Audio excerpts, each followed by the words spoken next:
Okay, it's now broadcasting, and yeah.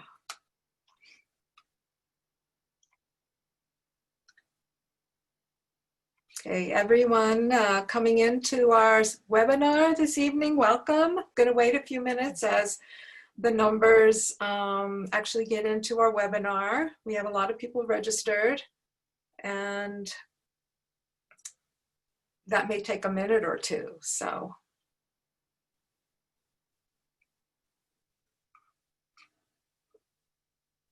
Thank you all for being here.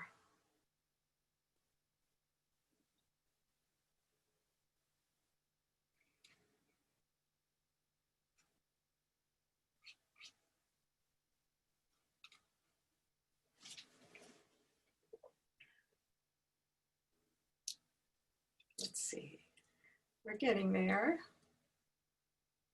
Okay, I'm gonna begin our conversation, and I will introduce all of our panelists, who I'm very moved and honored to have with us. And first, I'd like to just introduce you all to the Jaipur Literature Festival in JLF Colorado.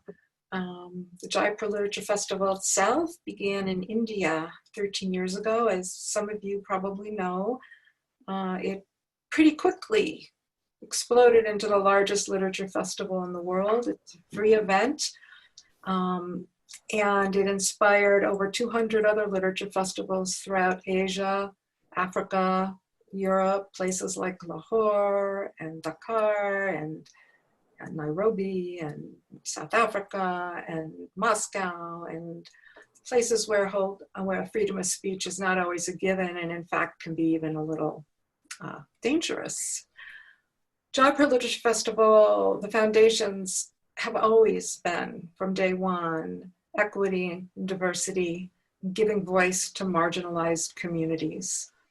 I had the kind of astounding good fortune of somehow bringing the festival to Colorado, and Colorado has become the home base for the Jaipur Literature Festival in North America. Ergo JLF, it's Jaipur Literature Festival. Literature Festival, it's about the best, proclaiming and cultivating the best of humanity. And in addition, one of the pillars of the festival in India and around the world and here in Colorado is outreach to marginalized, underserved communities, which we work hard to maintain throughout the year. So welcome. We have our actual festival has been every fall in Boulder, Colorado. Most likely we'll have to go through via a virtual format this fall. We'll keep everybody posted. But this time I'd like to introduce our panelists, and I'll do that in alphabetical order. Natalie Avalos is a Chancellor's Postdoctoral Fellow in the Department of Ethnic Studies at CU Boulder. She will soon be an assistant professor in the coming academic year. She received her doctorate from the University of California at Santa Barbara in religious studies with a special focus on Native American and indigenous religious traditions and Tibetan Buddhism. Dr. Avalos is an ethnographer of religion whose work in comparative indigeneity explores the religious dimensions of transnational Native American and Tibetan decolonial movements. Before joining CU Boulder, she taught religious studies at Connecticut College. And Jeanine Canty, our panelist, will also serve as our moderator this evening. She is a professor of environmental studies at Naropa University in Boulder.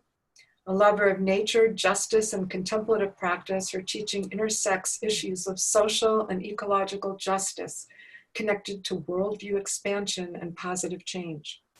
She's both editor and contributor to the books Ecological and Social Healing, Multicultural Women's Voices, and her new publication, Globalism and Localization, Emergent Approaches to Ecological and Social Crises.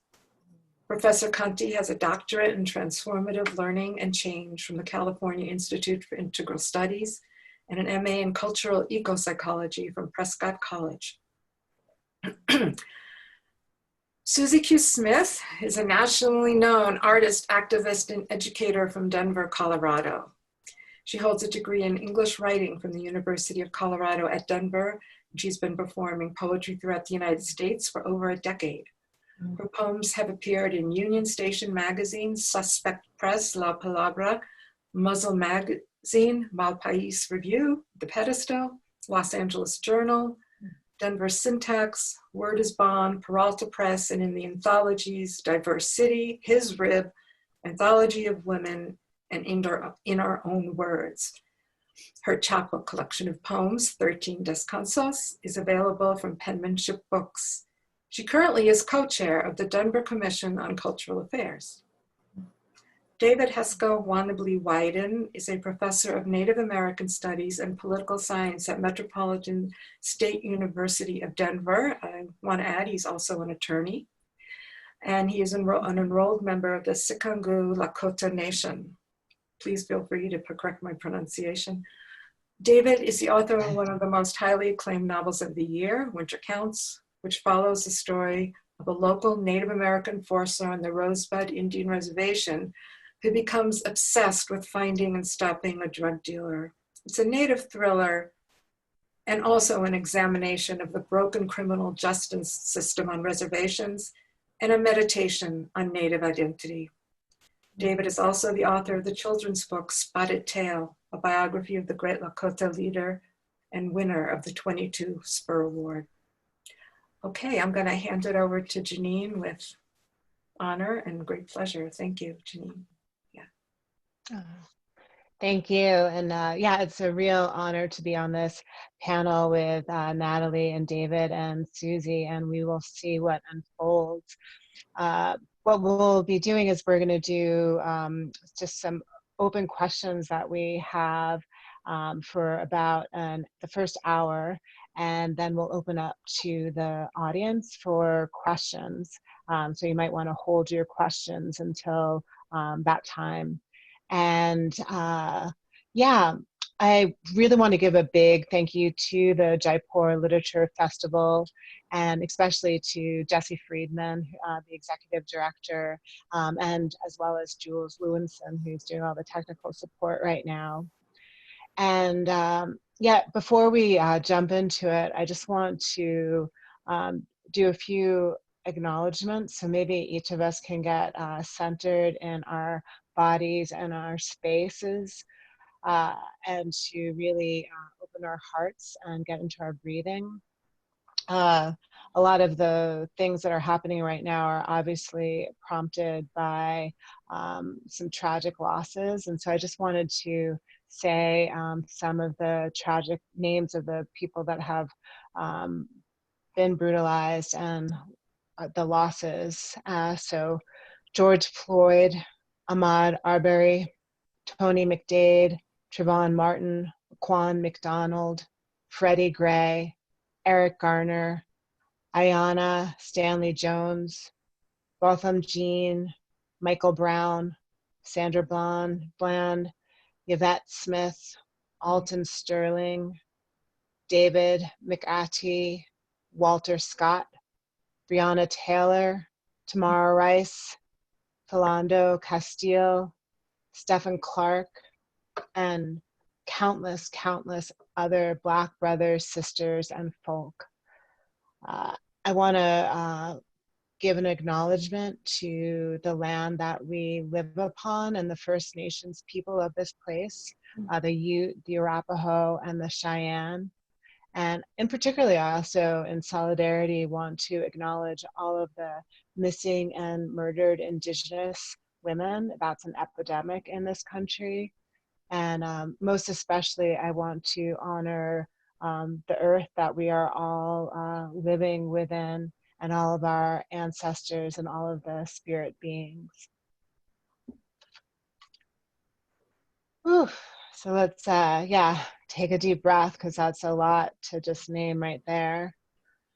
So what we'll do is I'll lay out a question, and we'll be just responding in more of a popcorn style. We've got a lot of juicy questions, and I know we won't get to all of them. But the first one is, why are racism within the US and our history with us so neglected?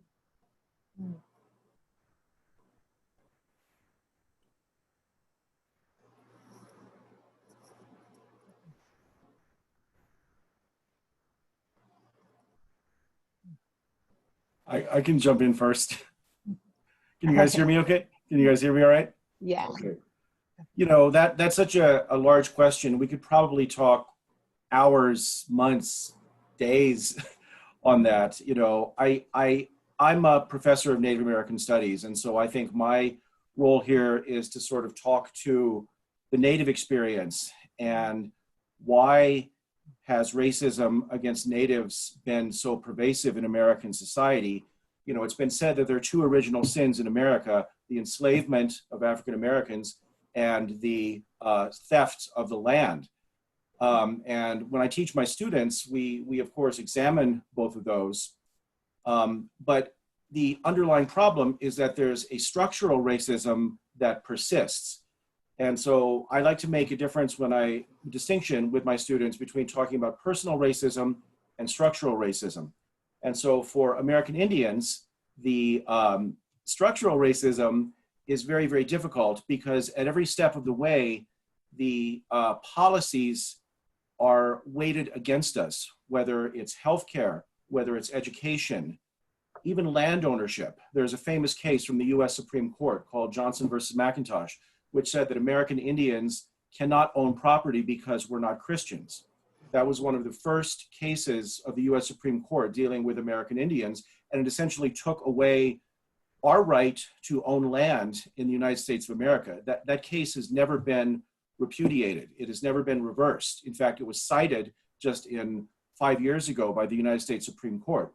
So the structural racism, these policies for American Indians, make it very difficult for us to succeed when every single brick in the system is weighted against us. Anyway, I'll stop there. So I'll just add from David's context, you can't have a settler colonial nation without racism. It necessitates racism. You need some sort of logic to justify dispossessing people of their lands. You need some sort of logic to justify exploiting their labor and their bodies. You need some sort of logic to justify exploiting lands and resources. And these are all deeply tethered. And so in some sense, racism is the air that we breathe. And it's so naturalized that we have been accustomed to its reality, but it's a intentionally constructed world, right? And in my work in a Native and Indigenous studies context, I try and frame it as, well, we think about decolonization, right? The interrogation of colonial histories, ideologies, and structures. Part of what you're doing is making those power dynamics that racism essentially sets up, hierarchy of people and hierarchy of ideologies, it's making it visible. Because in some ways, it is so deeply naturalized that for many of us, you know, even Black, Indigenous, people of color, there's a way in which we take it as reality. And so part of the work, I think, of making racism visible and doing anti-racism work is actually about saying just that, making it very clear that this is an unnatural system and we actually have the power collectively to dismantle it.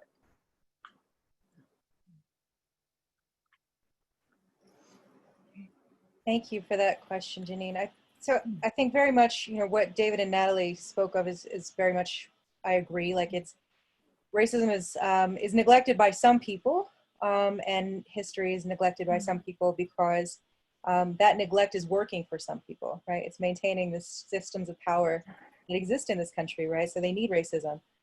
They created it and they need it and they continue to need it. So I don't neglect it, and no one in my life can, because if you're around me, you can't possibly neglect it because I speak on it pretty constantly and have for my whole life. So it's very central to, like, you can't have a United States of America without racism, at least up to the point that we are now. I think that we are in a position to reimagine that now, but it's going to take a ton of work. And I think at this point, like the question around why is racism so scary, or why is it so hard for people to talk about? I mean, I think that question really at this point has to be posed to white people, because they're the only ones who really can, it's their work to do right now. Yeah, great.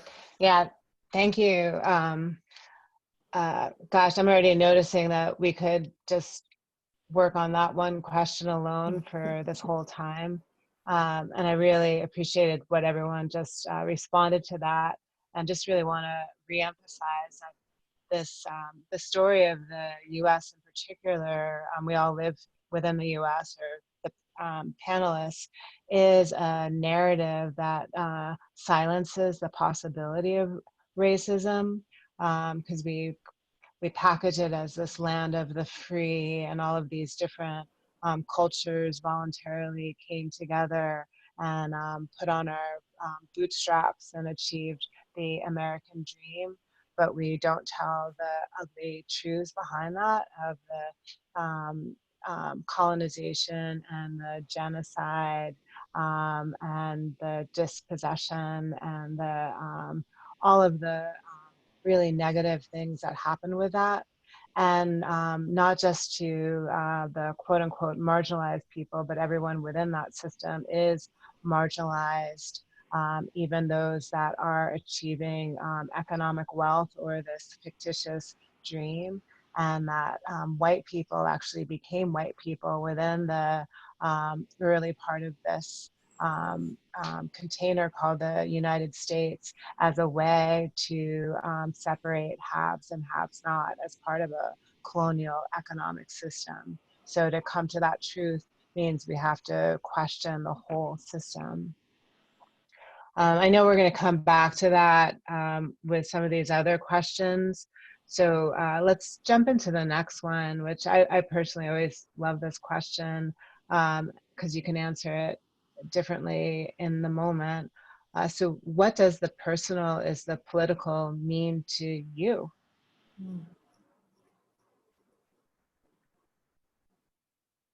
I can jump in on that one.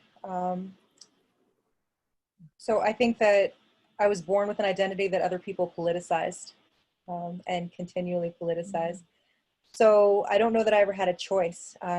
You know, being a young person, I thought, like, well, no, I'm not very political. And then I realized, like, you know, everything I do is political. Every choice I make, every choice I don't make, is politicized. And while I didn't create that or choose it, I exist within it. And I've had to learn to wield that and understand that everything I do is political. And every choice that I have presented to me is political as well. I can jump in a little bit. Can you all still hear me okay? Mm-hmm. Okay, cool. I'm not comfortable with this technology, obviously. Anyway, you know, the personal is the political. So for me, I wear two hats. I have a PhD, and my day job is I'm a professor of Native American Studies, and I teach my students. But in the evening, I create my art.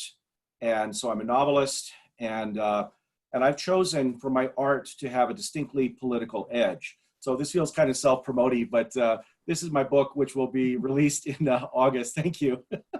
And so it's coming out in August of this year. And hopefully it's a great read, but what I wanted to do with it, and how, for me, it's the artistic is the political. My book examines the broken criminal justice system on Native American reservations. A Native woman has an 80% chance of being raped or assaulted in her lifetime if she lives on a native reservation. The federal government is not prosecuting rapists that come onto the reservation and hurt our women, our indigenous women. And a lot of people are not aware of something called the Major Crimes Act, which I'm not going to get into today, but it's a travesty.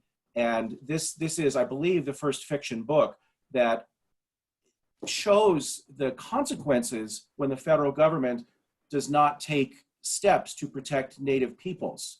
So for me, I like to think of it, for me anyway, the artistic is the political. And so I've chosen, and I know Suzi has as well, to kind of meld my political and my artistic lives.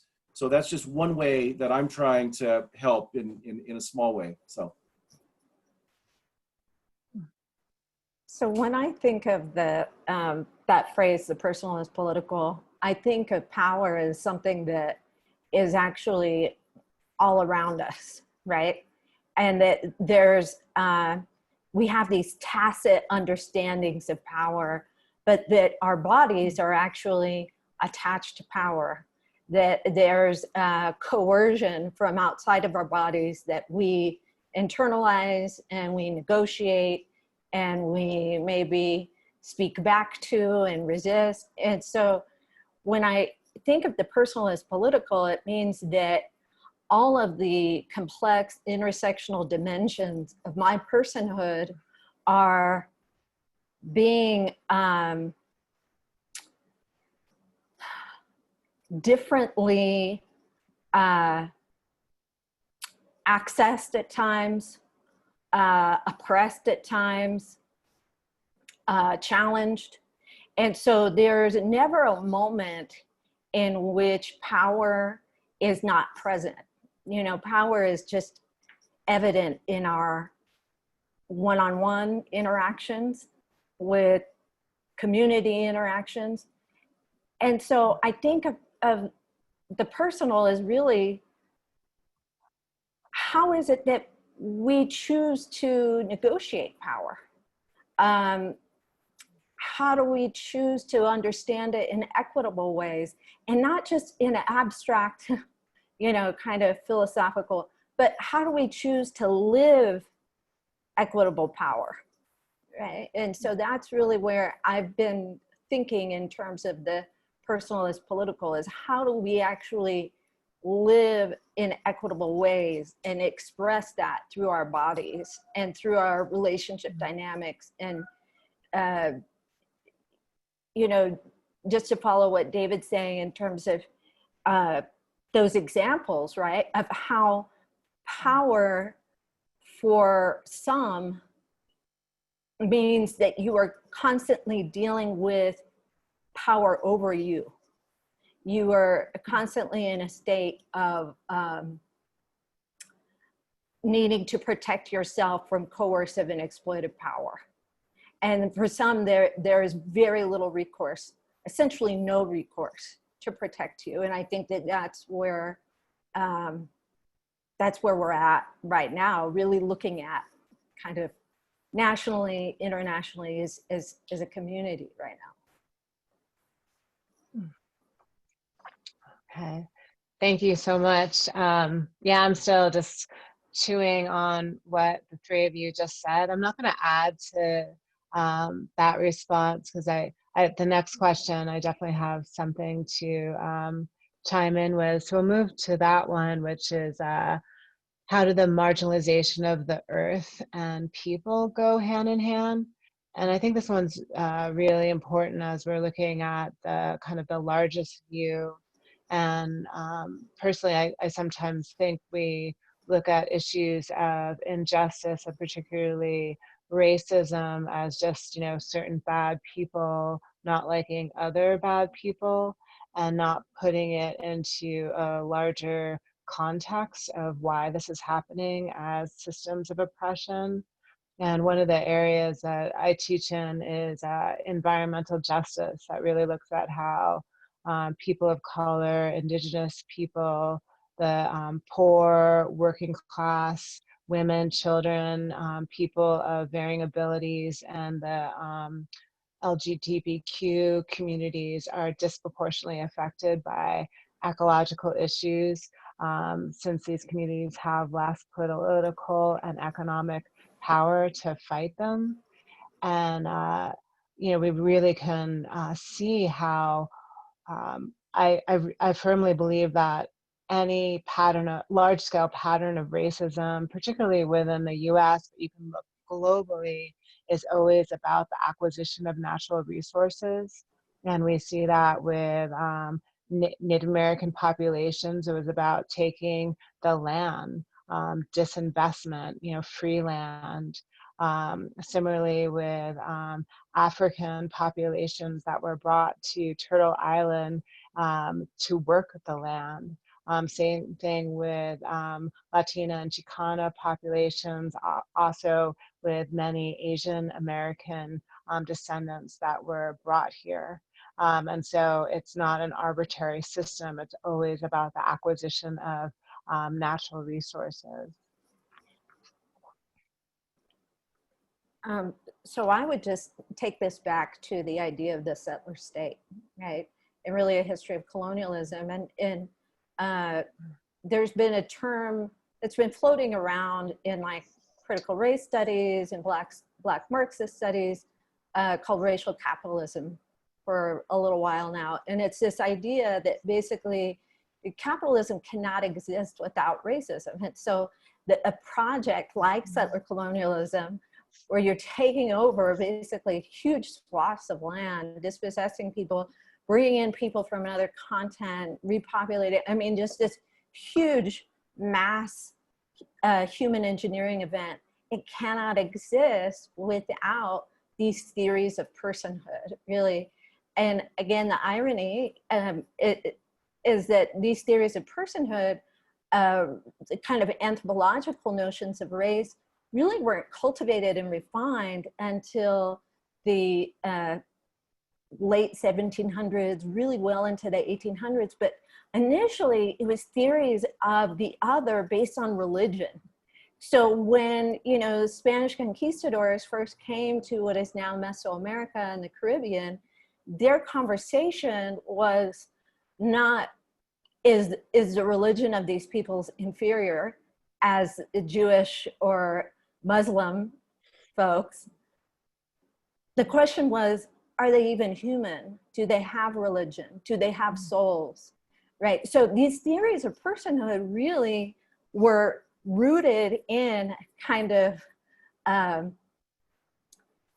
religio proto-racial reality of the late Middle Ages and the early colonial period.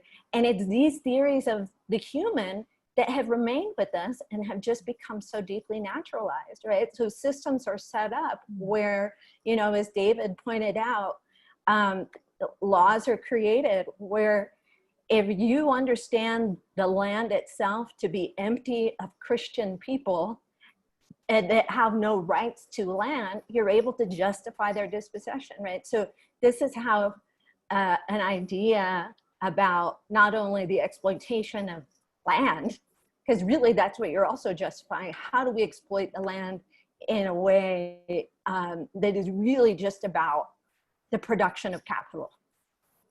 That's the single most goal. And so that's how it happens.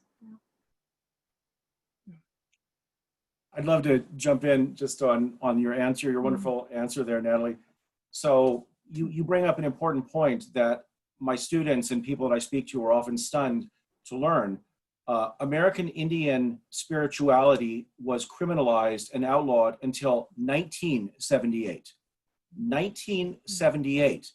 It was illegal for us to practice our own religion and have our own spirituality. And my students are just stunned when they learn of this, because the myth that we tell ourselves in America is that we believe in religious freedom, that this country was founded upon that. But it's clearly not true for American Indians and some other groups, because it was flat out criminalized. So I just wanted to toss that in and to kind of supplement your point. So I'll get off here.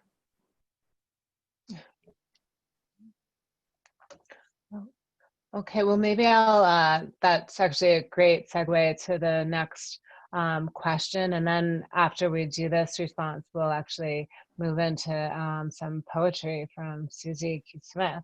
But this is, and I know this is really heavy, everything that we're talking about. So I just want to remind folks to not get disembodied and be in their heads this whole time, but to tap into your body, tap into your breathing. And as David was bringing up with over 100-year period that Native American populations weren't able to practice their quote unquote religions or spirituality until the 1978 American Indian Religious Freedom Act. It brings into the importance of spirituality with all of this work. So I'm wondering if some of our panelists want to respond to the question of how spirituality attends to the work of healing racism and other forms of oppression.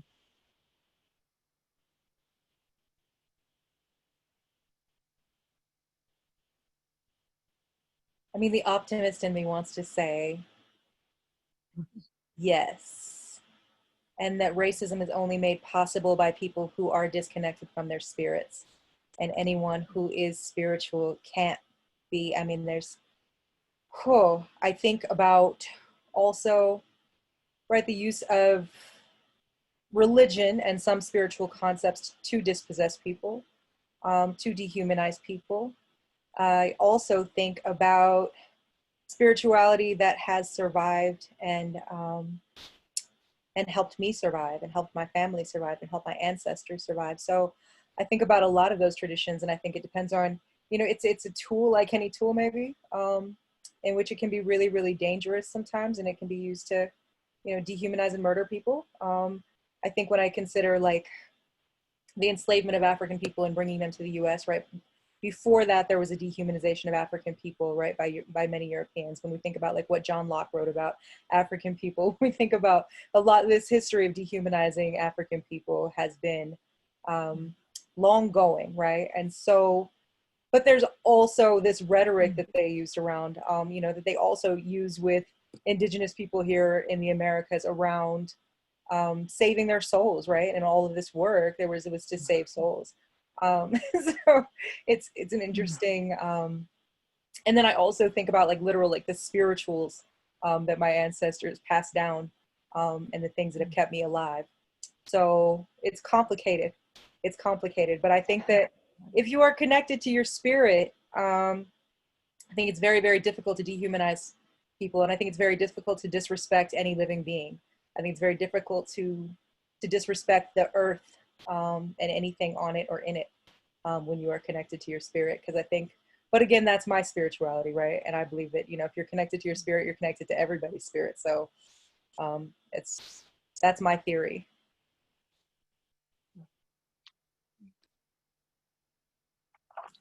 Well, I'll jump in a little bit briefly and just say that the American government knew how dangerous Native spirituality could be, because I think everybody on this panel is probably aware of the American Indian boarding schools, the Native boarding schools.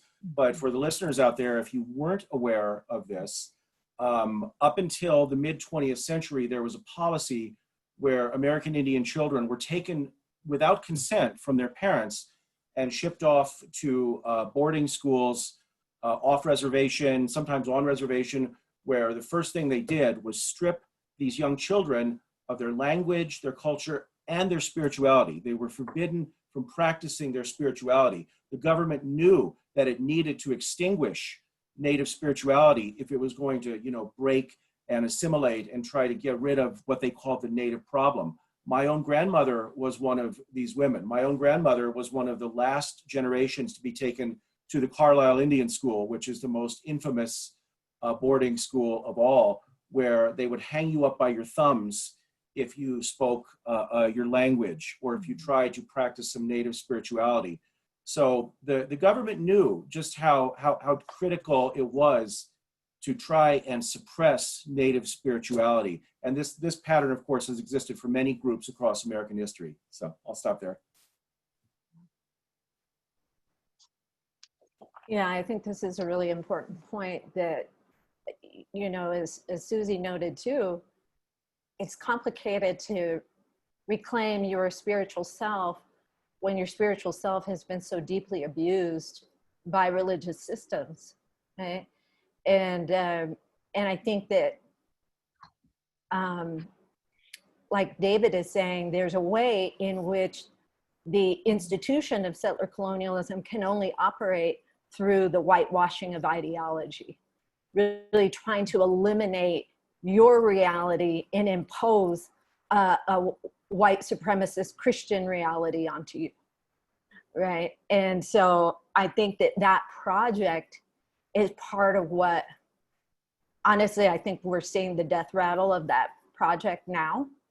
And that what I've seen, my research focuses on how urban Indians are reclaiming their religious lives in really creative, diverse ways, whether it's veterans developing an intertribal sweat lodge and talking circle, or community centers that are working with Native and Chicanx, indigenous identified youth who are former gang members, and bringing community and healing to that space. Part of the process, I think, of healing from racism is really reclaiming, like Suzi is saying, kind of like reclaiming your ancestral spirits, right? Your ancestral knowledge. And some people would call that decolonization itself, right? That in itself is decolonial praxis. And so it's so powerful because what it does, as David noted earlier, is that it actually reconnects you with your own power, and that power, as Suzi notes, is not just about individual power, it's about coextensive power.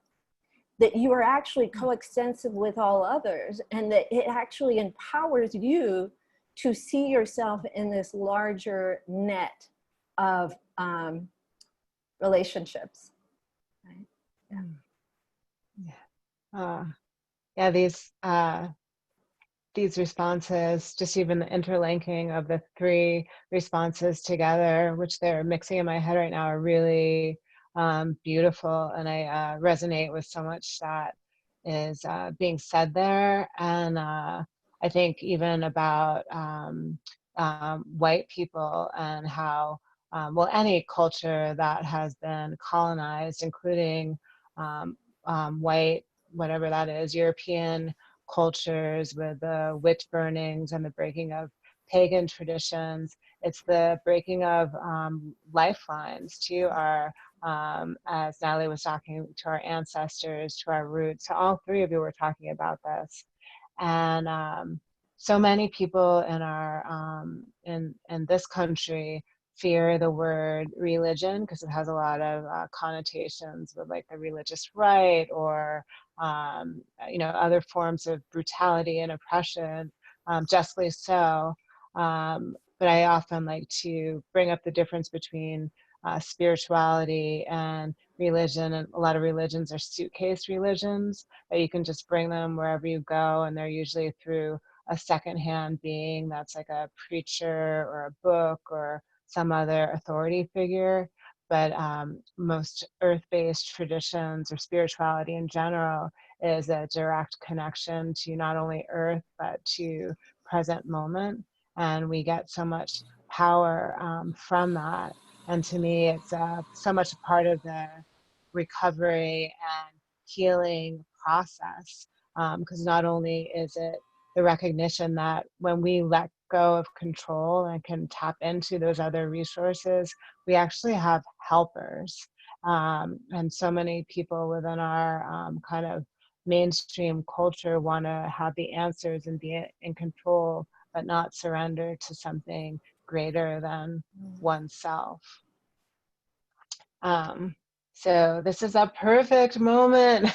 I'm so excited to hear a poem from Suzi Q. Smith, if you would do the honor. As I'm trying to casually drink a little bit of water. Not very smooth. Thank you very much, and thank you all for your thoughts. And that's an easy enough one to, yeah, we could talk about that question for days. So this poem is relatively new, and I think it ties into some of the things we've been discussing. So this is called "I Used to Bite When I Was Little." Do you see my face split into smile? Every crease, a debt I am owed. Watch. I open my mouth clean over the top of my head, shimmy out my skin. You feel that hair outstretched on the back of your neck, that chill straightening your spine, the hair on your arms raising. That's me collecting. Come closer. You can smell the God on my breath. Honey laughs. I can't even remember how many times I have died and come back. Walk between worlds so smooth they are inseparate. Do you hear that siren howling? Does it ask you also to forget my name? Buff the calluses from my feet? Sweep my wet clay footprints on my way out the door? Or yours? My blood knows my voice, been opened enough to know how to hunt and gather my sharps into a salve of body, split and spilt into a daughter, softed into mother, scabbed back into wondrous scraps. My rugged feet sing salvage yard, fluent in fertilizer. Hunger always finds its way in the dark. Haven't I died 1,000 times? Imagine myself as light screaming back into this dense and tiny knuckle. Haven't I made myself a map of whispers? Don't I chant my way snatching, say, this is mine, I am mine, I am mine, my name is mine, gleaming. Forgive as a form of erasure. Breathe in, out, I'm a till you do right by me type of miracle. One day, my great-grandchildren will stroke your bones tenderly as they tell the story of your self-destruction. Do you hear that? This empire of broken dog teeth, snapping the bone. Maybe I still bite as a grown-up. But that's Yeah. Wow.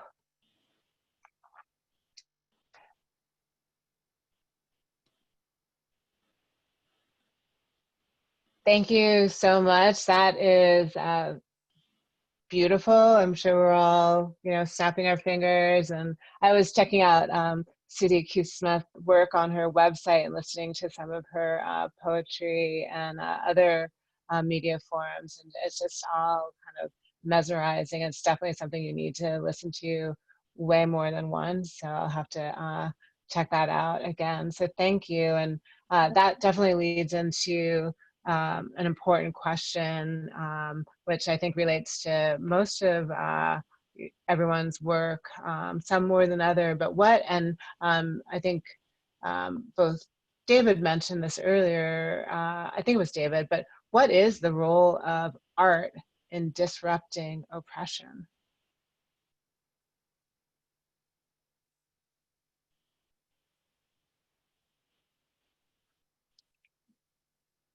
I mean, I'm unmuted. I guess I can jump in. So, I mean, for me, it's all a connection. I just generally like the titles I use are artist, activist, educator, because those are things that I'm doing all the time. They're not separate.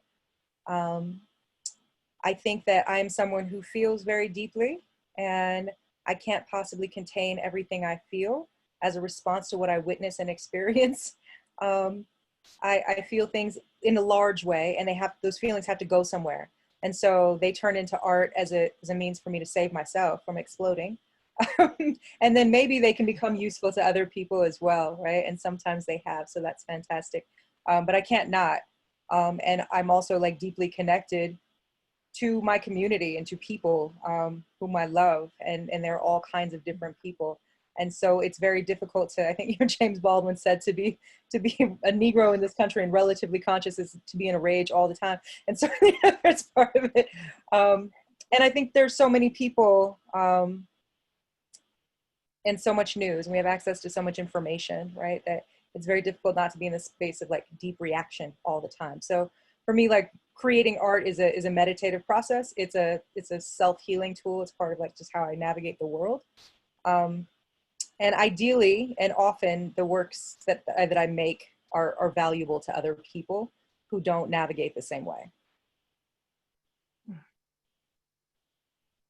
I can jump in as well and just, kind of state the obvious here that art has the power, obviously, to touch us and move us in a way that sometimes a journalistic account or a scholarly account can't. Now, I write scholarly work and I do some journalism as well. But, the role of art is, to touch people in a way that they may not be touched otherwise. And we have a long history, obviously, in this country. I can think of 100 different examples of art really affecting social change. Upton Sinclair, there are so many. My friend Tommy Orange, if anybody knows his great book, There, it's being made into, I think I'm allowed to say this. It's being made into a series for HBO. And so it's going to reach millions and millions of people, and so, art, I think, has the power to touch us and move us and get out of our heads and get out of our skins. Now, having said that, the danger for the artist is, we want to write something or draw something or create or make a film that isn't a lecture, that isn't a polemic. And so that's sort of the tightrope, those of us that consider ourselves to be political artists, that we have to walk. The art has to come first. If you hit somebody over the head with a message, it may not resonate. So I think the role of the artist in affecting social change is so critical. But again, it's a tough road to navigate. Yeah, so I'd say that, a racist society seeks to silo you, right? And it seeks to keep you separate from one another. And so those that are the powerful, right? Those that have power and white privilege and social and political power, really financial power, are often estranged from the rest of us, right? And they may know a few of us here and there, but in very superficial ways. And so I think art has the power to humanize us, to make our stories real and relevant and visible, and to make us also see ourselves.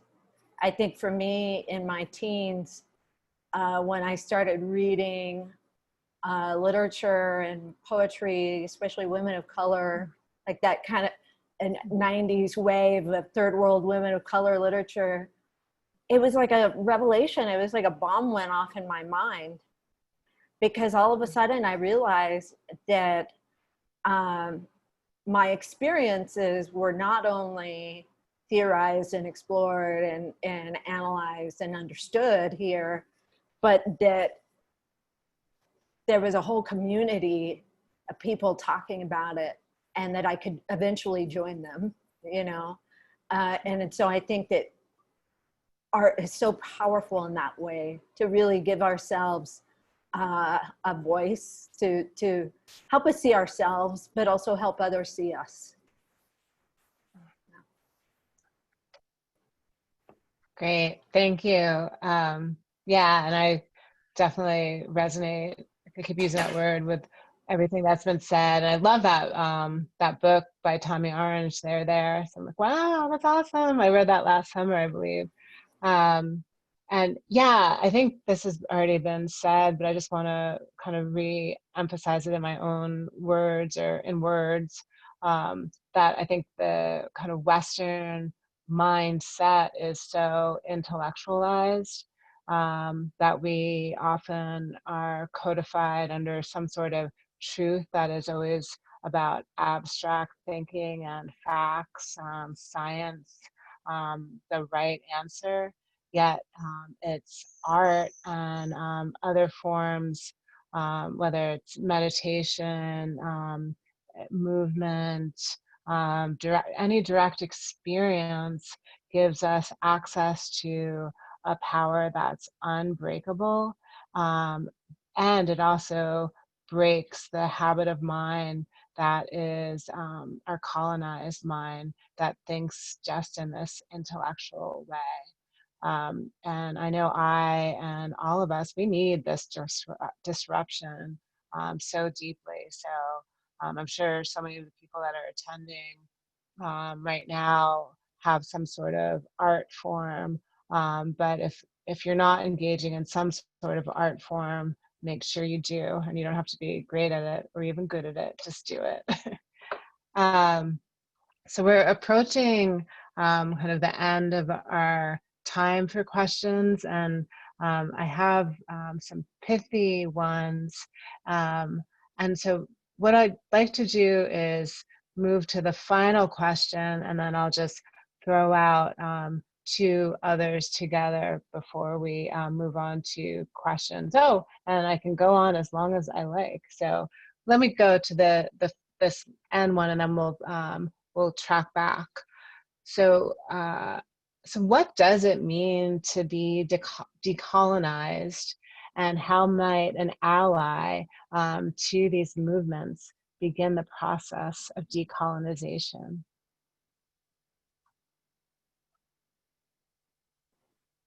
So I'll speak to that because that's something that I focus on in my work, but it was something that I think for a lot of us before we were formally in school, we were thinking about, we were doing decolonial work without realizing it was decolonial work, right?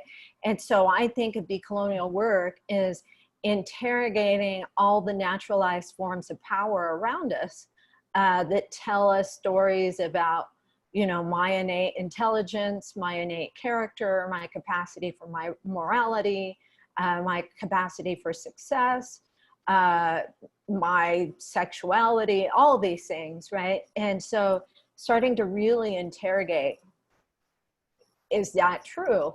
And trying to understand, well, where did they come from, right? So the way that I describe decolonization usually is just the undoing of colonization as an ideology, but as a structure, as a reality, you know, and that there are so many different ways in which we can do that. And I think, you know, as our last question touched on, art is such an important, it's such an important entry point, like intervention to cut away at these naturalized ideas of the human that we've been, that sit as the legacy of colonialism.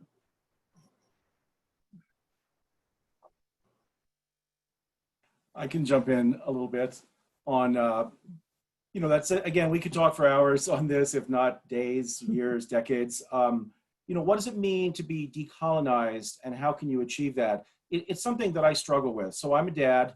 I've got two boys, 15 and 13, and I'm trying to raise them in the suburbs of Denver with a sense of being native and with traditional native values. And we natives approach, you know, wealth and finances usually in a different way, but it's not that easy in American society today. My 15-year-old is, you know, constantly bombarded with these consumerist messages, and so it's a struggle, I think, to try and be decolonized and work towards these goals, and whatever value system it is that you're trying to live by. It's something we have to be aware of all the time. And I wish there was an easy answer. You know, there's not. But every once in a while, there's an event that I think really snaps you back. Just 14 months ago, my 13-year-old, my younger son, was a student at STEM school, Highlands Ranch, which I imagine most of you know. A couple of shooters broke in, and so my son had to hide in a closet and listen to gunshots and you know, not know if he was going to live or die. When that door swung open, he didn't know if it was the killer or the police. Moments like these helped me kind of refocus and think about, you know, what's important and how can I get back to my roots. And I'm working on that with the kids. Again, it's not an easy process and it's not an easy road. So but we have to keep trying. I mean, I would agree it's a process, right? There's probably isn't a there in our lifetimes. You know, anytime you feel like you get it, you got more work to do. There's always more work to do, all of us, right? We've all inherited these same power structures, these same systems, these same myths and stories. I definitely want to second what Natalie said, right? The power of art is incredibly, you just can't understate it. And when I think about, like, you know, when I speak at rallies and et cetera, which is pretty normal, I often share this quote from Sonia Sanchez, that for any movement to be sustainable, it must be rooted in love, right? And I think that once you're really, really familiar with love, rooted in love, it's very, you become very mindful immediately around what is love and what is not love. And you know what that feels like immediately. So that's one thing that I think is important to decolonizing, right?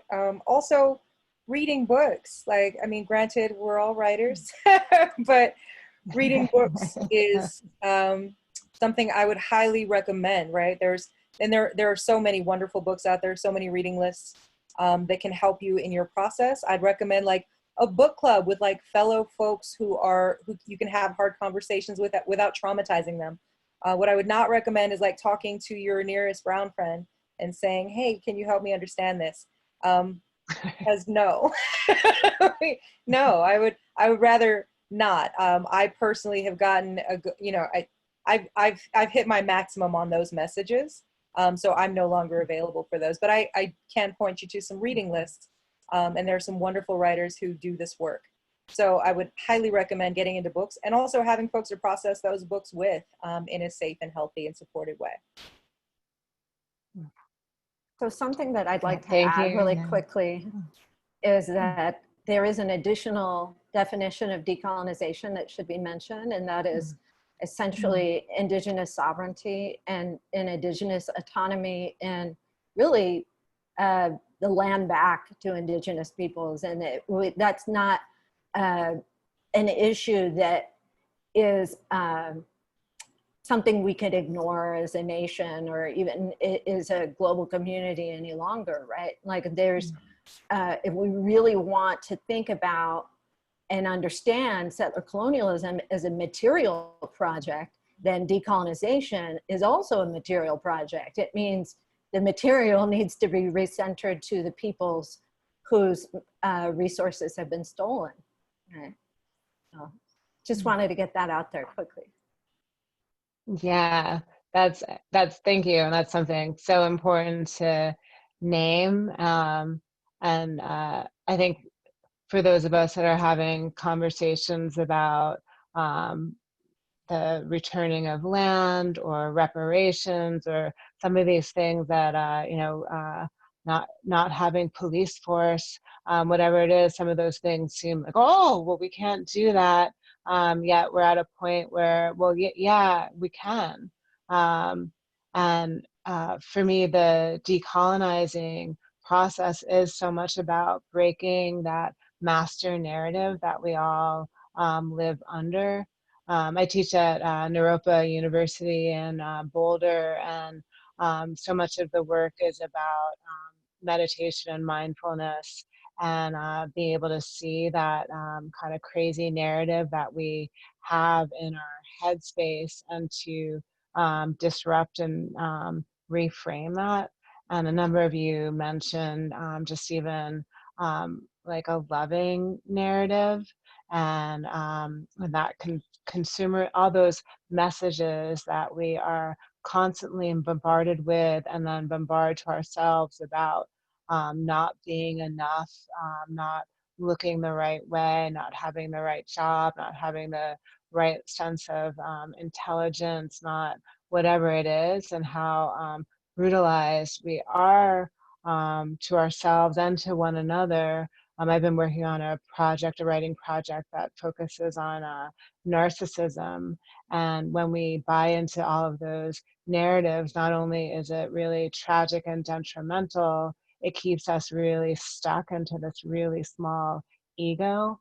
So we don't even have the bandwidth to pay attention to these systems of brutality that we're living under and within.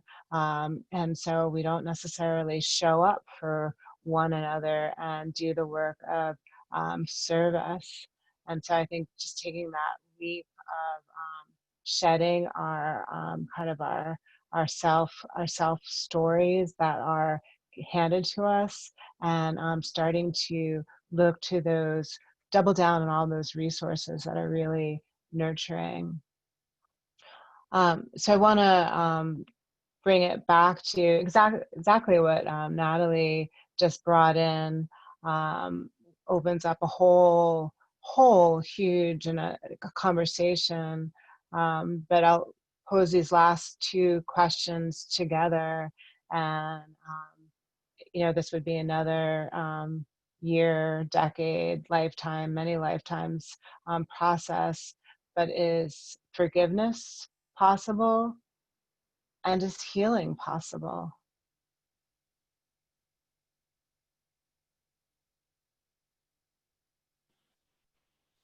Well, I just want to say, before we can talk about forgiveness and healing, I think we have to talk about reparation, right? We have to talk about restoration. And so those conversations, I think once we get through those conversations, right, and there's some acts of contrition, really, and some genuine restoration of harm, then maybe.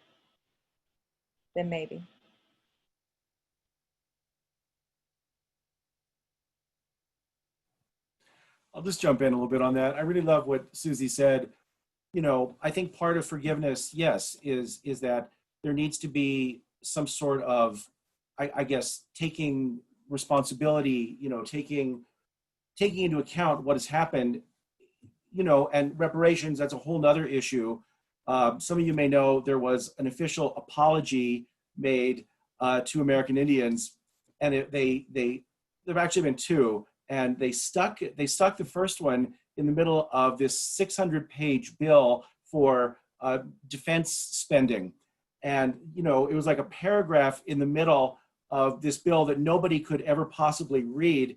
And at the end of it, it said, nothing in this apology shall be taken as any sort of formal a legal claim. So there has not really been, I feel, a sincere apology to natives or other people of color for what has been done.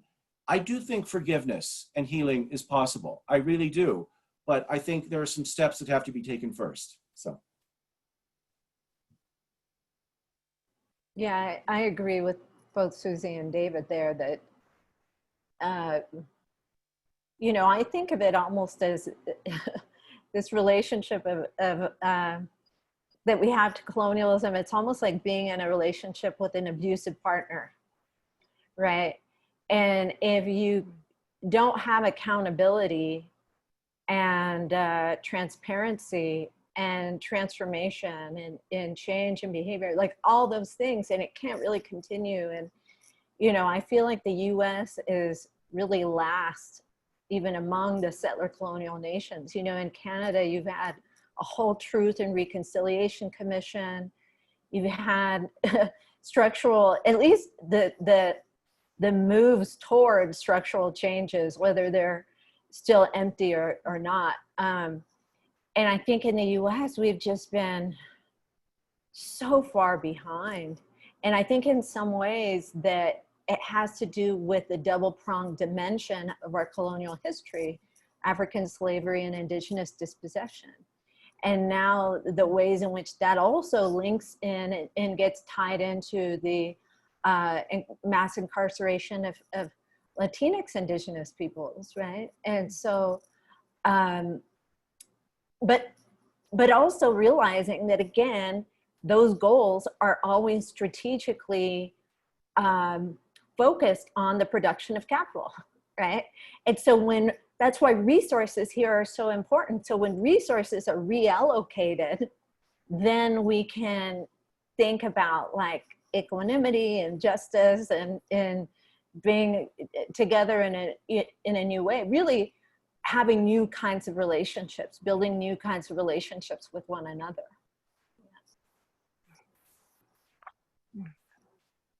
Yeah.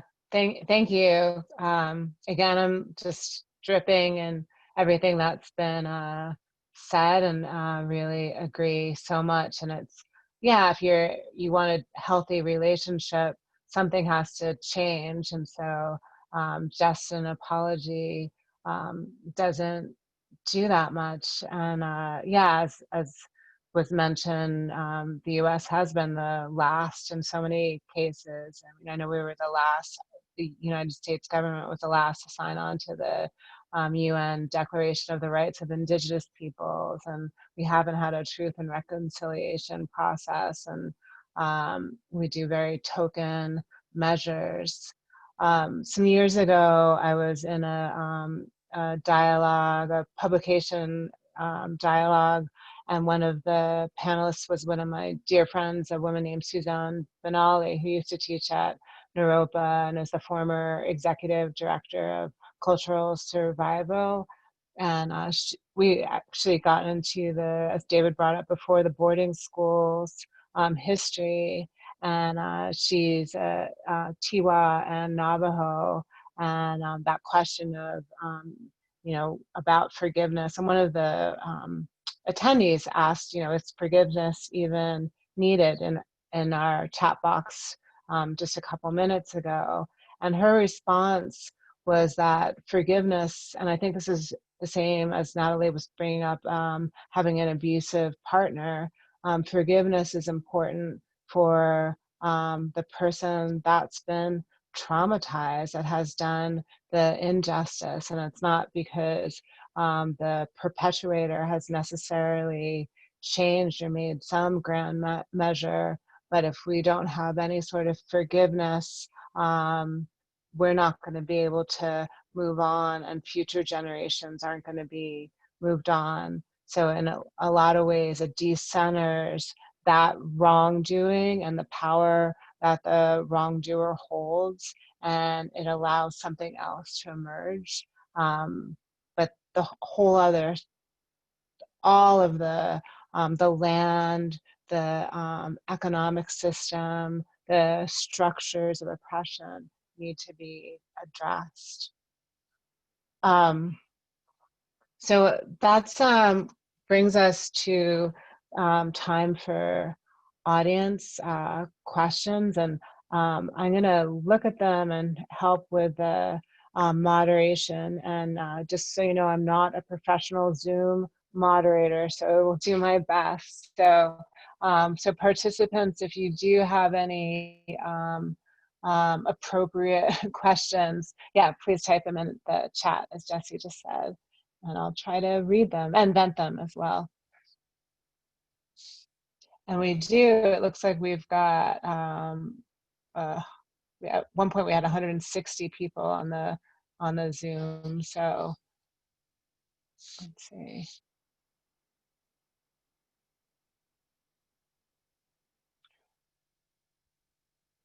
Now everyone is quiet. Let's see.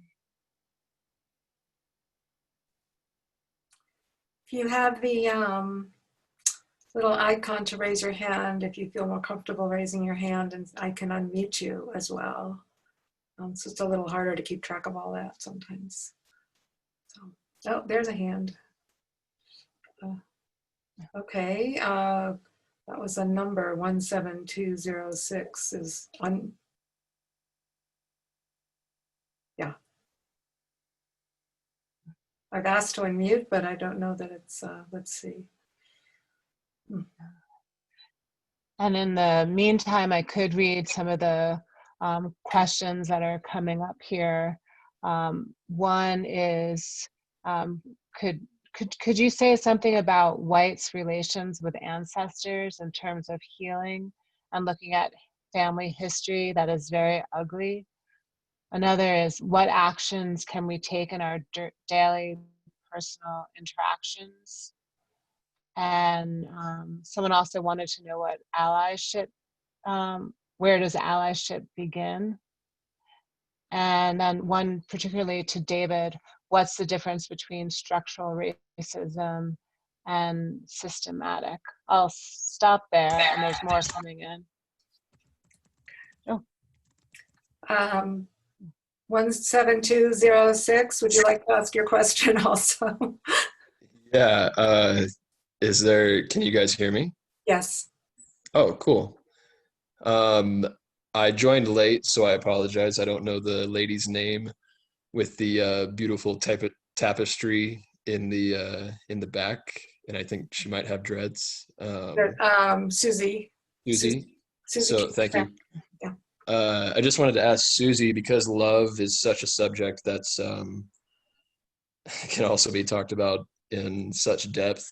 She used the phrase "rooted in love," and I just wanted to ask maybe if she could expound on that, or any of you guys could expound on that, what that means to be rooted in love, in order to start to see certain changes in society. You can talk from a personal perspective, or however you might feel. Thank you. So thank you for your question. I was like, well, Natalie also has a beautiful tapestry. Yeah.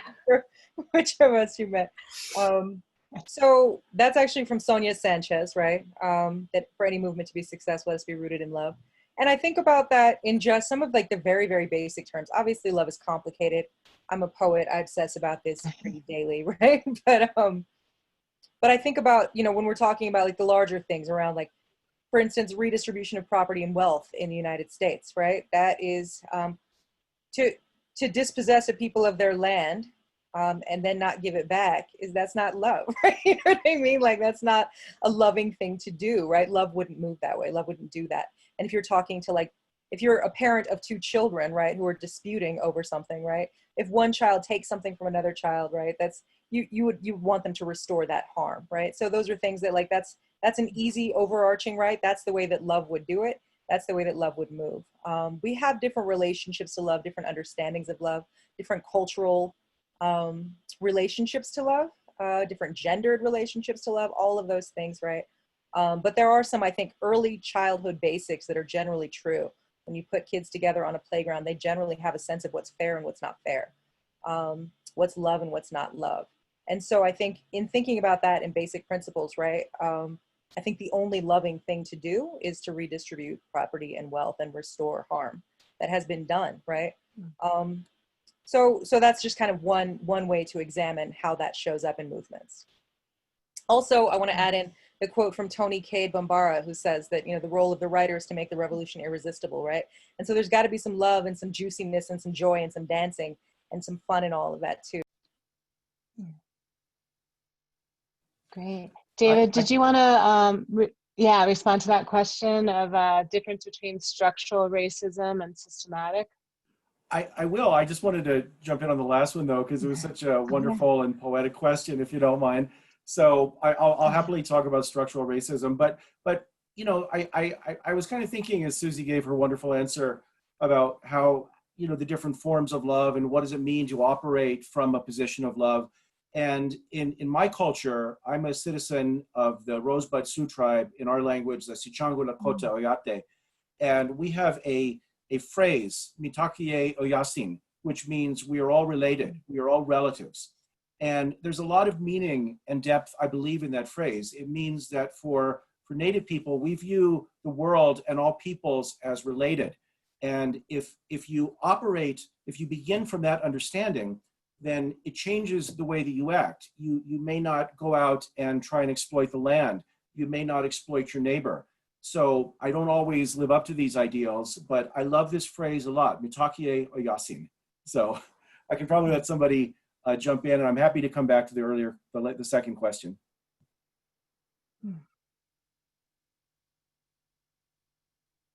I'm actually happy to answer the question of like structural and systematic, because there isn't a difference. Like it's the same. And so, and I know it sounds abstract, but if we say, well, structural racism exists, it means that laws exist that actually will define land as uninhabited, right? As we mentioned earlier, because, and free for the taking, because it's uninhabited by Christians. Right? And it's this is really what the doctrine of discovery is based on. And that's where US laws around who can buy and sell land and who has claim over native lands were built on. And so these theories, these ideas are embedded in our structures. And then they turn into, well, who has access to what jobs? Who has access to what housing? Who has access to what kinds of food? You know, that those are all structures. It's how bodies and peoples are managed in the world, you know, and to speak to the question of, you know, what's the entry point for being an ally? Learning this stuff, understanding it. You know, you could easily Google anti-racism resources and get just incredible information, right? Like there's so much, and especially in the last like couple of weeks, people have been sharing all these amazing like syllabi and just resources and news articles. And so there's nothing that's stopping you from informing yourself. And but also advocacy, and don't be silent. You know, I think that some of my white friends and you know, people that I've known growing up and just friends of friends, what have you, in my community, they've said to me privately, I don't know what I'm doing, and I'm afraid of saying or doing something wrong, but you know what, it's okay to make mistakes, because you have to start somewhere. And part of it is just speaking up and saying, you know what, I don't believe racism is okay. I'm going to stand against anti-Black racism. I'm going to stand against anti-Indigenous racism. I don't believe in extrajudicial death for these folks, because that in itself is a structure, right? That you have maybe facially neutral laws, but they're applied differently across the spectrum of skin color, right? And social location. And so that's really one major important step. How are you advocating? How are you speaking up? How are you speaking to your racist uncle and cousin and brother about their ideas and challenging them and pushing back? Great. Yeah, I would, yes. Like, yes. And I would jump into, there's a couple questions. One from someone who said they attended Naropa from 2001 and 2004, and named some, and also worked at CU and wanted mention some of the resources they learned about at the time, and wanting to know if there's more current resources. And you know, Natalie just said yes, Google things. And I would also bring it, it's not just about, there's been so many great things in the past, and the present is a really hot time. So, you know, first, of course, read all of our books. And then it's no longer a single issue, a singular issue, just like diversity or multiculturalism.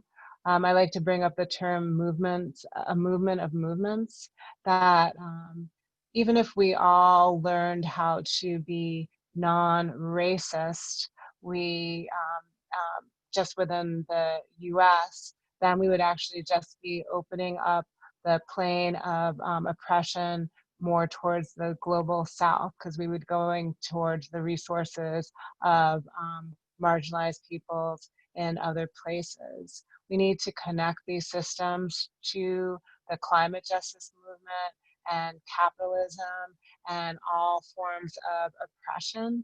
And so I think it's really important to understand all of these and become involved to a certain degree in multiple movements. So you know about climate justice, you know about Indigenous rights and Indigenous environmental issues, you know about trans issues, you know about the Black Lives Matters movement, you know about the Me Too movement. The list goes on and on and on, because it takes the majority of us to be involved with this. And another person had a question about allyship, and that's exactly one, there's so many forms, but one really important form of allyship is to become informed and interested in solidarity movements, and not just to be situated in the one or two areas that you feel comfortable or curious about.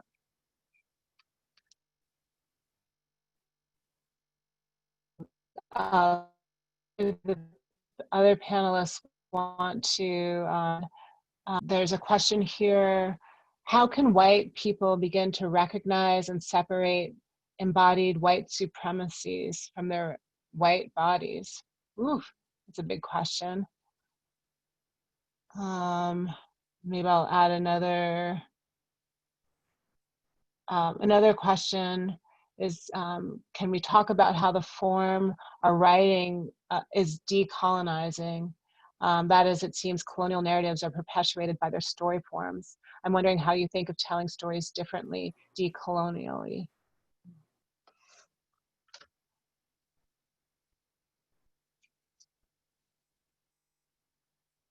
Natalie, did you want to? Oh, no, go ahead. Okay, you were. So I think one thing is like kind of considering when it comes. So the writing question. Consider who you're reading. Consider where you learned writing, how you learn what writing is, what a story is, right? And it's important to question all of those things, right? You know, and feel comfortable exploding it. And just remembering, like, I mean, for me, it's a little bit easier for me to explore forms because so many systems were built to like keep me out of them, right? That I've had to like figure out how to. There's a poem I love from Cornelius Eady in which he says, "I am a brick in a house that is being built around your house," right? The full line is that to the bullies who need the musty air of the clubhouse all to themselves, I am a brick in a house that is being built around your house. And I think about that all the time in the way that I live, in the way I organize, and the way I write, like all of those things. It's just like, okay, I don't need the musty clubhouse. I'm fine. I'm going to just build something else out here, right? And then we start questioning the existence of gatekeepers, and we can talk about, you know, like, well, all these people that decide what a story is or how it goes or this literary form and all of these different things. And then you can start asking questions like, well, why is there a gate, right? You know, like, what is a gate? And what is that even, right? So all of these things like start to kind of come into those. So really like decolonizing those thought process is part of it. I'm also seeing this question that I really would like to address a little bit. It came in kind of early in the chat about, and I think it's related. So wondering how white people can explore spirituality and connection to the earth without appropriating marginalized cultures. And I think that that's something that I love to talk about. So whiteness is not a real thing, right? There's no such thing as white, but there is such a thing as Celtic, right? There is such a thing, right? So just connecting to your own ancestry, right? They also had some earth-based practices, right? They also were indigenous to somewhere, and they also had their own practices. So I highly recommend like learning more about your own ancestry and what their practices were, right? Like, of course there were Druids, of course there were pagans, of course there were all of these different things. And the more that you learn about earth-based religions and practices, the more that you see that they're relatively the same all around the world, right? Like based on where you are, there are a lot of similarities, and a lot of those systems and practices are the same. But you can definitely explore your own cultural roots. And a lot of white people think that they don't have a culture, and that's because it got abandoned to whiteness, right? When they got here, that's the melting pot that people refer to, right? And some of us could not melt into it, right? But if you were able to melt into it, you became white and you stopped being whatever culture you were, right? And that happened over a series of time.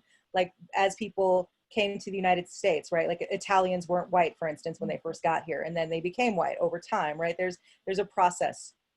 And so that's what I mean when I say it's an invention, it's a practice, right? And part of that is like removing yourself from your own cultural identity, right? And your ancestral cultural identity and religious practice and spiritual practice. So I'd say dive into your own ancestry, and that's how you can do it without appropriating someone else's culture, because you have one. So you come from people. I can jump in on the writing question, which is a really good question and something I've thought about a lot. So the question is, as an artist, can you approach art in a decolonial way? And I can tell you that early on in my career, I tried to write stories and such in the native fashion.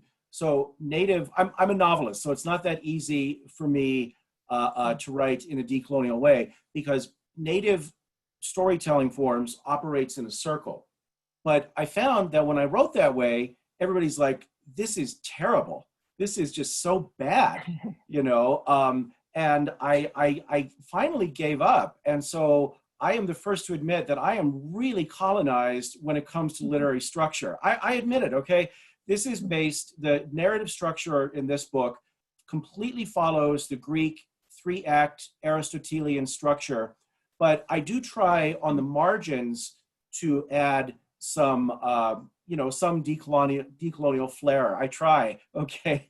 So I struggle with this and I feel so guilty all the time, but I like a story that has a conflict and rising action and a resolution. That is a Western colonized story structure. And I love that. And so I struggle. Anyway, so I'll stop there.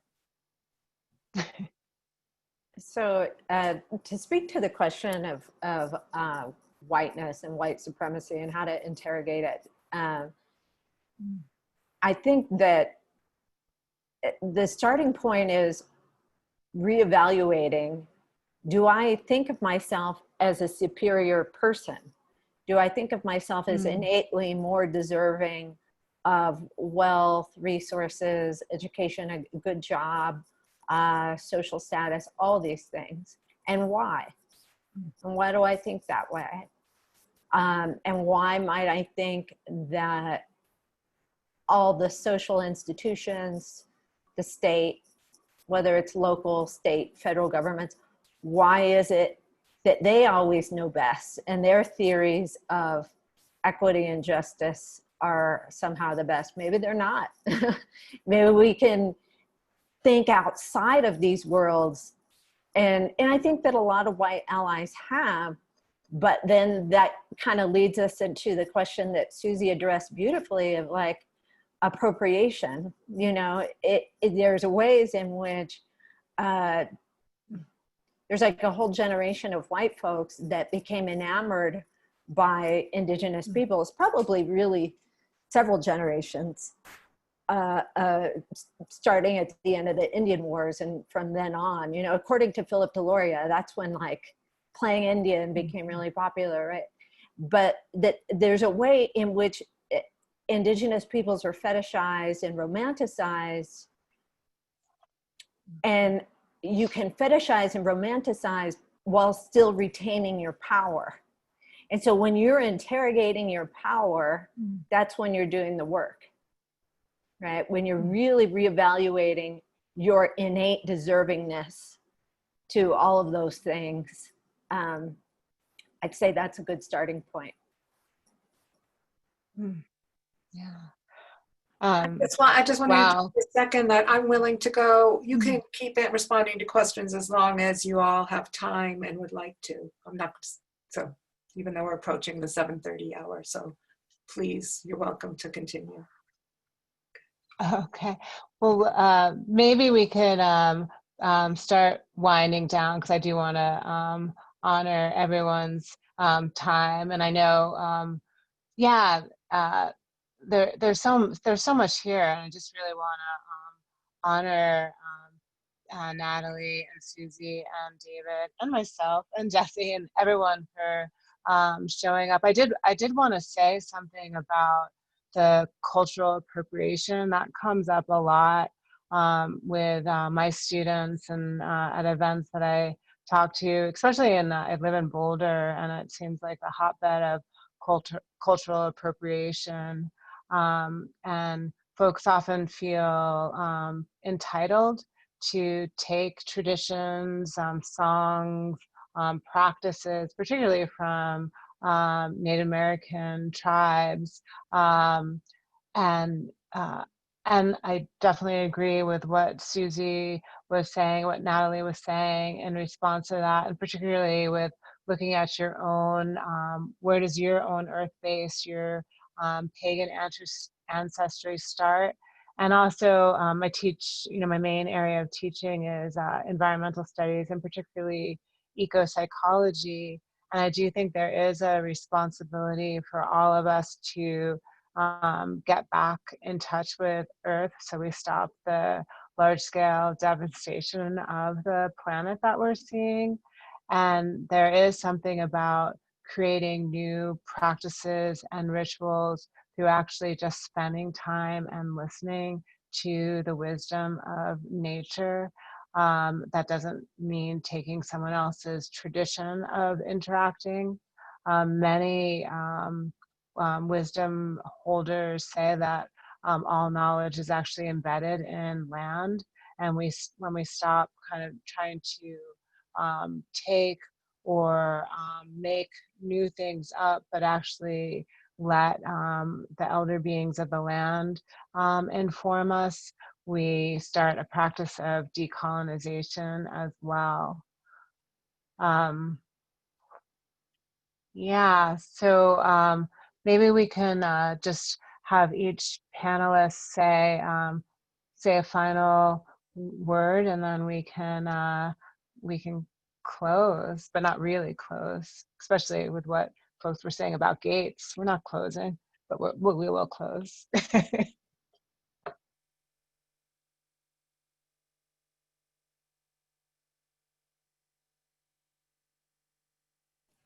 Well, I'll jump in. I'll jump in here.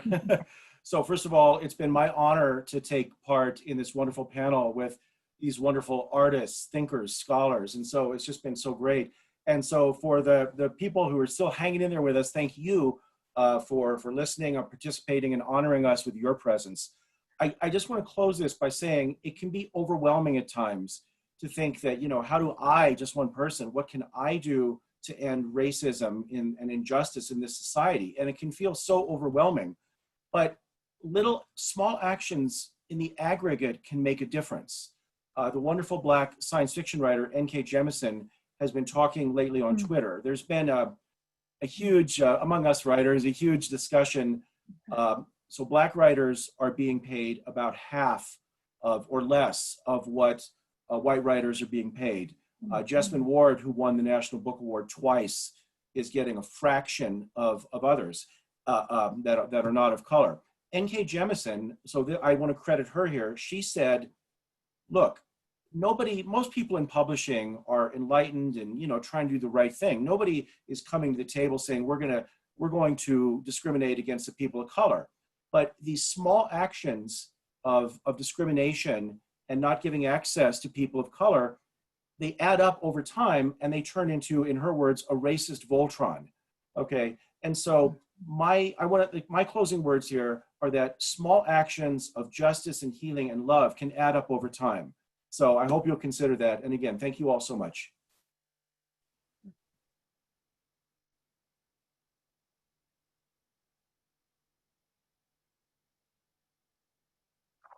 I don't know if Natalie or Suzi, if you want to say any final words. Yeah, I'll jump in here.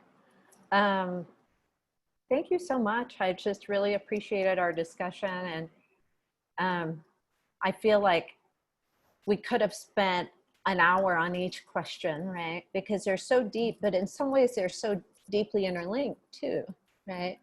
And it kind of takes us back to that question of the personal as political, that all our experiences are linked to these larger expressions of power, and how are we choosing to negotiate, resist, push back, reshape, really extend our own power into the world. And I think, you know, what David said is so true. It is challenging. This is I think that, you know, what I find in the classroom with students, like talking to them about like Native genocide, they're heartbroken.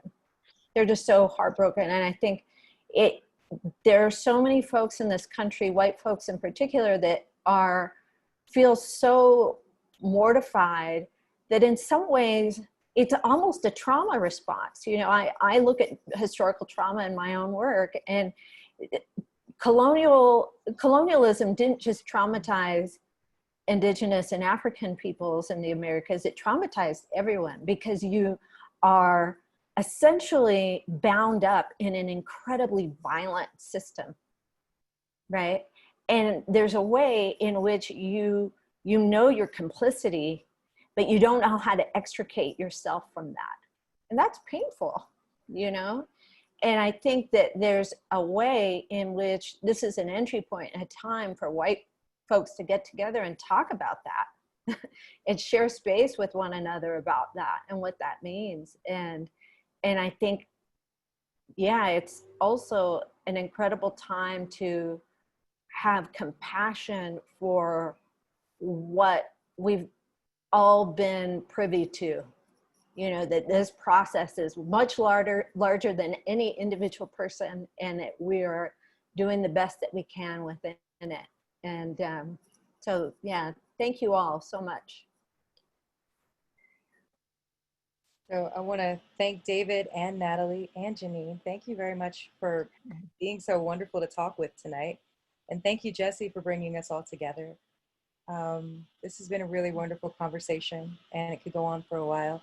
And I think that that's really, I want to follow up on what Natalie was just saying, and bringing it back into that spiritual conversation and that conversation around love.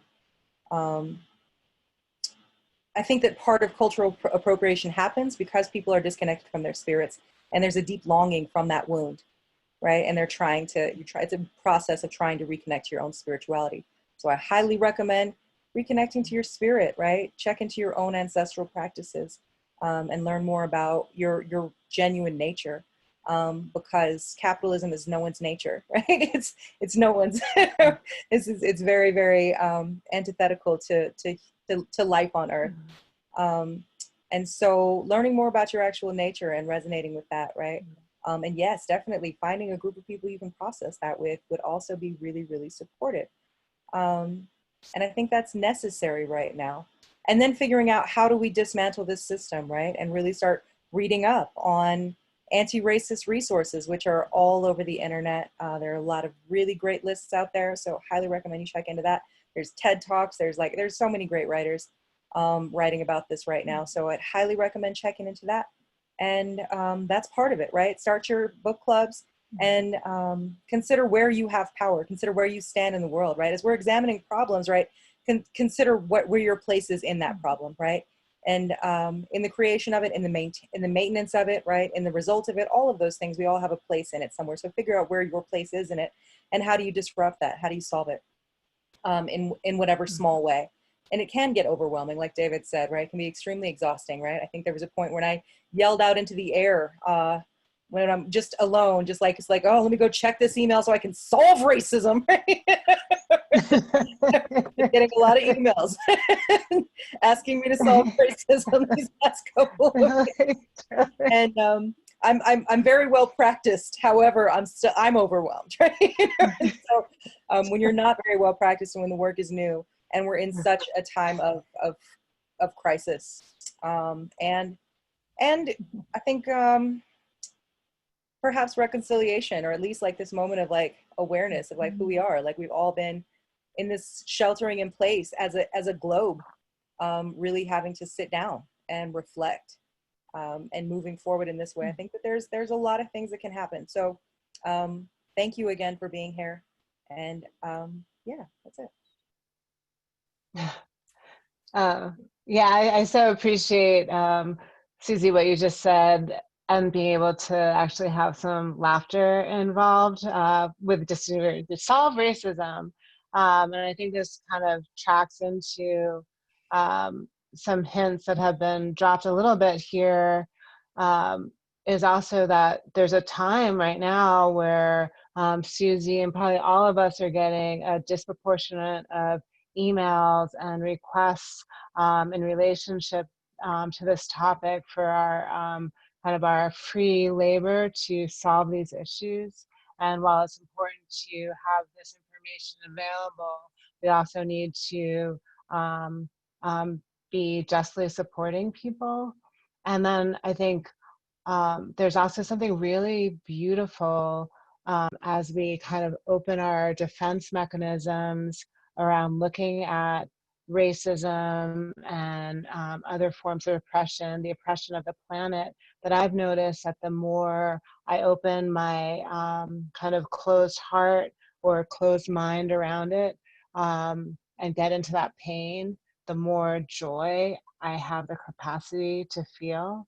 And so I think people also need to recognize that there's a really dear gift, not only at the end of this, but as we immediately jump into it. So like, jump into it. Don't spend a lot of time being fearful about it, because you'll notice, you'll feel, you'll experience something immediately. Something. I think we're going to turn it over to Jessie so she can tell us. There were some questions about if this recording will be made Yes. available at another time or future conversations.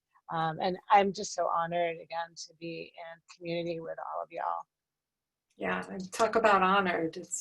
There's just no words, and no words for my appreciation, and how valuable this conversation has been and will continue to be for all of us who've been part of it or partaken of it.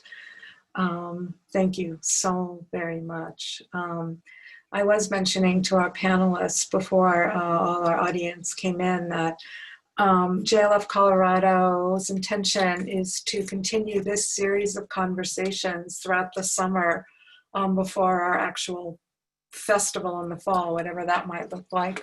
And we hope to do 2 sessions a month, and depending on the desires, exhaustion, availability of any of, if any of the panelists we have right now would like to come back and continue this conversation, you are welcome to. And I also understand if that doesn't fit